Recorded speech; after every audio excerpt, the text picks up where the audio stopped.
আমাদের কম্পিউটারে কাজ করতে গেলে যে সমস্ত ডিভাইসগুলো আমাদের প্রয়োজন হয় সেই সমস্ত ডিভাইসগুলো সম্পর্কে আমাদের জানা খুবই জরুরি। আজকে টিপস অ্যান্ড ট্রিক্স ক্লাসে আমরা সেসব ডিভাইসগুলো নিয়ে আলোচনা করব। চলুন শুরু করা যাক।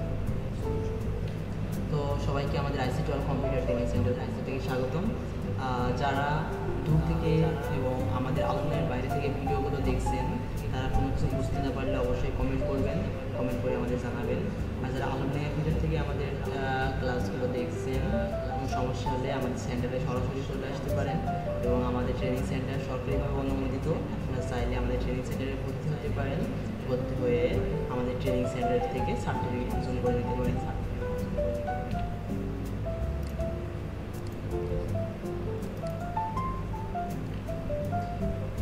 আমাদের আজকের যে বিষয় হলো পেন ড্রাইভ। আমাদের পেন ড্রাইভ খুবই জনপ্রিয় একটি ডিভাইস, যেটা আমাদের কম্পিউটার চালাতে গেলে খুব বেশি প্রয়োজন হয়। সেই পেন ড্রাইভের আমরা নাম কীভাবে পরিবর্তন করব ড্রাইভের, তারপরে সেই পেন ড্রাইভের কীভাবে ব্যবহার করব, তারপর আমাদের তথ্য আদান প্রদানের জন্য আরেকটা মাধ্যম, সেটা হলো শেয়ারিং কম্পিউটার থেকে মোবাইল কীভাবে ব্যবহার করব, তারপরে আমাদের কম্পিউটার থেকে সাউন্ড শোনার জন্য যে স্পিকার কীভাবে ব্যবহার করতে হয় সেইগুলো নিয়ে আমরা আলোচনা করি। তো চলুন শুরু। প্রথমে আমরা পেন ড্রাইভের নাম কীভাবে সেট করব। তো আমরা প্রথমে পেন ড্রাইভের নাম কীভাবে সেট করবো একটু দেখে নিই। আমরা মাই কম্পিউটারের ভিতরে যাব অথবা পিসির ভিতরে যাব। এর ভিতরে গিয়ে পেন ড্রাইভে যে ভলিউমটা থাকবে সেই ভলিউমের উপর আমরা রাইট বাটন ক্লিক করব। তারপর আমরা সেই রাইট বাটন ক্লিক করার পর রিনেমে ক্লিক করব। রিনেমে ক্লিক করলে সেখানে আমাদের পছন্দ মতো নাম সেট করে দিতে পারবো। খুবই ইজি, আমরা একবার দেখালে আপনারা সবাই পারবেন। তো তারপর আছে পেন ড্রাইভের ব্যবহার। আমাদের পেন ড্রাইভটি আমাদের তথ্য আদান প্রদান করার জন্য ব্যবহার করা হয়। এই হলো আমাদের পেন ড্রাইভ। এই পেন ড্রাইভ হলো, আমরা পেন ড্রাইভকে কোনো সময় স্টোরেজ ডিভাইস বলে থাকি, আবার কোনো সময় আমরা এটাকে ইনপুট আউটপুট দুইটাই বলে থাকি। আর পেন ড্রাইভে আমরা সবসময় নর্মালি বইয়ের ভাষায় আমরা ফ্ল্যাশ মেমোরি বলে থাকি। কম্পিউটার হলো আমাদের ফ্ল্যাশ মেমোরি।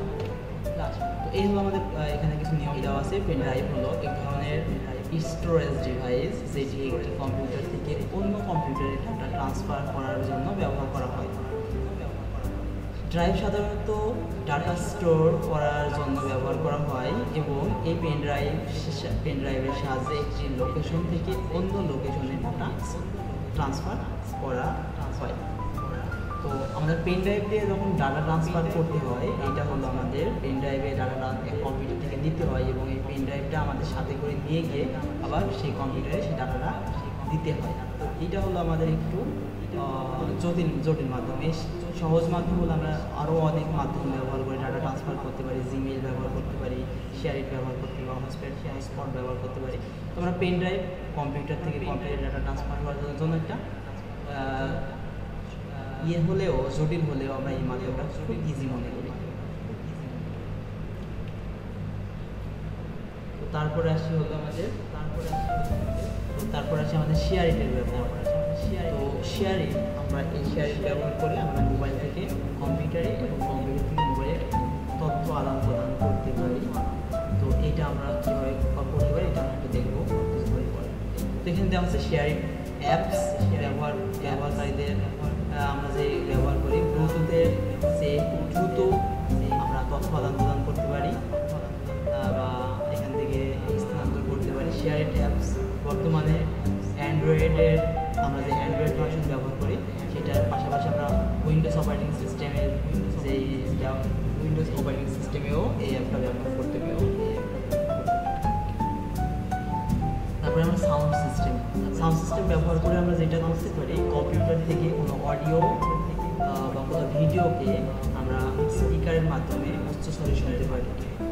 এই হলো আমাদের সেই স্পিকার। আমরা স্পিকার সেট করার পরে আমরা কম্পিউটারের যেই সাউন্ডটা সেগুলো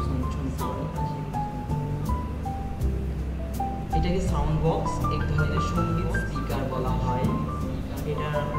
স্পিকার হলো এমন একটি যন্ত্র যা তড়িৎ চৌম্বকীয় তরঙ্গকে শব্দ তরঙ্গে রূপান্তরিত করে। স্পিকার কোনো ইলেকট্রনিক যন্ত্র যেমন কম্পিউটার বা অন্য কোনো যন্ত্র থেকে অডিও গ্রহণ করে। এই অডিও অ্যানালগ বা ডিজিটাল দুই রকমেরই হতে পারে। অ্যানালগ স্পিকারগুলো খুব সহজভাবে অ্যানালগ তড়িৎ চৌম্বকীয় সংকেতকে শব্দ সংকেতে রূপান্তর করতে পারে। আমাদের স্পিকারের ভিতরে এক ধরনের তড়িৎ চৌম্বকীয় তরঙ্গ থাকে, চৌম্বক থাকে কথায়। সেই তড়িৎ চৌম্বকীয় তরঙ্গ আমাদের শব্দকে নিয়ে সেটা সঙ্গীত বা শব্দ তরঙ্গকে উচ্চ স্বরে আমরা শুনতে পারি। এই হলো স্পিকারের কাজ। এটা হলো আমরা কম্পিউটার মোবাইল চেক করতে পারি। তো এই হলো আমাদের আজকে প্র্যাকটিক্যালি। তো এখন আমরা প্র্যাকটিক্যালি দেখবো আমরা কীভাবে এই কাজগুলো করতে পারি।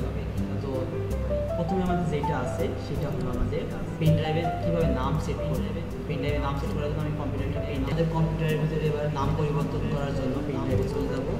আমি এটা পেন ড্রাইভ এখান থেকে লাগাই নিয়েছি। এই যে আমাদের পেন ড্রাইভ, এইটার উপরে আমরা রাইট বাটন ক্লিক করব। করার পরে এখান থেকে আমরা রিনেমে ক্লিক করবো। করার পরে আমি এখানে পেন ড্রাইভের নাম সেট করে দিতে পারি। নাম দেওয়ার পরে ইন্টারফেস খুলে দেখেন আমাদের পেন ড্রাইভের নাম ইজিলি চেঞ্জ হয়ে গেল। এটা খুবই সহজ, আপনারা চেষ্টা করলে অবশ্যই পারবেন, আর চেষ্টা করবেন অবশ্যই। তো তারপরে যেটা আছে পেন ড্রাইভের ব্যবহার, আমরা পেন ড্রাইভে যেভাবে ব্যবহার করে থাকি, আমরা এই হলো পেন ড্রাইভ, আর আমরা এই পেন ড্রাইভ থেকে কম্পিউটারের কোনো তথ্য দিব। আমরা চাচ্ছি এখান থেকে আমাদের এই তথ্যটা পেন ড্রাইভের ভিতরে দেওয়ার জন্য আমরা প্রথমে এটাকে রাইট বাটন ক্লিক করে কপি করে নিব। নেওয়ার পরে এবার আমাদের পেন ড্রাইভের ভিতরে যাব। তারপরে পেন ড্রাইভের ভিতরে গিয়ে আমরা এখানে পেস্ট করে দিলে আমাদের দেখেন ওই তথ্যটা আমাদের পেন ড্রাইভের ভিতরে চলে আসে। খুবই সহজ পেন ড্রাইভের ব্যবহার, সব কপি পেস্ট করা জানলেই আমাদের পেন ড্রাইভের ব্যবহার করা খুব ইজি। এই হলো আমাদের পেন ড্রাইভের ব্যবহার। তৃতীয় স্লাইডে যেটা শিখেছিলাম সেটা হলো শেয়ারিটের ব্যবহার। আমরা শেয়ারিটের ব্যবহারটা দেখার জন্য আমাদের কম্পিউটারে শেয়ারিটটা অবশ্যই ইনস্টল করে নিতে হবে। আমার কম্পিউটারে শেয়ারিট ইনস্টল করাই আছে। আমরা শেয়ারিটটাকে ওপেন করব। ওপেন করার পরে আমাদের সেখানে আমরা ক্লিক করব। সেখানে ক্লিক করার পরে আমরা এখানে দেখতে পারবো আমাদের অনেকগুলো অপশন থাকবে, connect to computer, connect to OS. এখান থেকে আমরা কানেক্ট টু পিসি সেটাতে ক্লিক করব। করার পরে আমরা এখান থেকে এটাকে স্ক্যান যখনই করে দিব, স্ক্যান করার পরে আমাদের মোবাইলের সাথে কানেক্ট হয়ে গেছে। এবার মোবাইলের সাথে কানেক্ট হয়ে যাওয়ার পরে আমরা এখান থেকে কোনো একটা তথ্য আমাদের কম্পিউটারে নিব। নেওয়ার পরে নিতে হলে আমরা এখান থেকে কী করবো, ডাউনলোড। এটা ডাউনলোড করলে এই ট্রান্সফারে এখানে এসে জমা হয়ে গেল। আমরা যেটাকে নিতে চাই না কেন সেইটাকে এখানে আমরা ডাউনলোড, এখান থেকে ডাউনলোডে ক্লিক করলে ট্রান্সফারে গিয়ে জমা। এখানে গেলে আমরা দেখতে পারবো সেটা আমাদের কমপ্লিট। এখানে আমাদের কম্পিউটারের ভিতরে চলে এসেছে। কম্পিউটারের যে আমাদের শেয়ারের নির্দিষ্ট ফোল্ডার আছে সেই ফোল্ডারের ভিতরে গিয়ে এটা জমা হবে।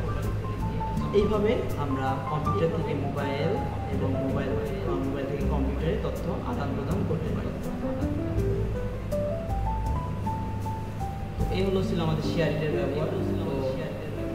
তারপর লাস্ট যেটা ছিল, যে স্লাইডের কাজ ছিল, সেটা হলো আমাদের স্পিকারের ব্যবহার। আমরা যে সাউন্ড সিস্টেমটা শুনে থাকি, সাউন্ড বক্স, এখান থেকে আমরা সাউন্ডটাকে বাড়াতে পারি, কমাতে পারি। এটা হলো আমাদের স্পিকার লাগানো। আমরা এখান থেকে ইন্টেল আমাদের যে ডিসপ্লে অডিওতে ক্লিক করি, এখানে দেখেন আমাদের কোনো সাউন্ড কিন্তু এখন আমি গান বাজাই তাও বাজবে না, কারণ আমাদের মাদারবোর্ডের সাথে বা কার্ডের সাথে আমাদের পিসির সাথে কোনো স্পিকার নেই। এক্সটার্নাল কম্পিউটারের স্পিকার ব্যবহার করার জন্য আমরা এখানে স্পিকার রিয়েলটেক আর অডিওতে ক্লিক করবো, তখন আমরা এখান থেকে স্পিকারের সাউন্ডটা দিতে পারবো। তো সবাই ভালো থাকবেন, সুস্থ থাকবেন, আল্লাহ হাফেজ।